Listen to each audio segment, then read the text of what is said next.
নবাব বাড়ি মূলত ঢাকা নবাব পরিবারের বাসস্থান ছিল। এটি একটি বিশাল অট্টালিকা যেখানে রাজকীয় জীবনযাপন চলত। তবে সময়ের সঙ্গে সঙ্গে এই বাড়ি পরিত্যক্ত হতে থাকে এবং ধীরে ধীরে এর সঙ্গে নানা ভৌতিক গল্প যুক্ত হয়ে যায়।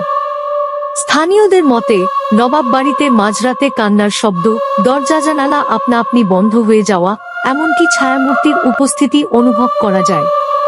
কয়েকজন দাবি করেন তারা সেখানে সাদা পোশাক পরা রহস্যময় নারীকে দেখেছেন, যিনি মুহূর্তের মধ্যে অদৃশ্য হয়ে যান। অনেকের ধারণা অতীতে এখানে কোনো ট্র্যাজিক ঘটনা ঘটেছিল, যার আত্মারা আজও মুক্তি পায়নি।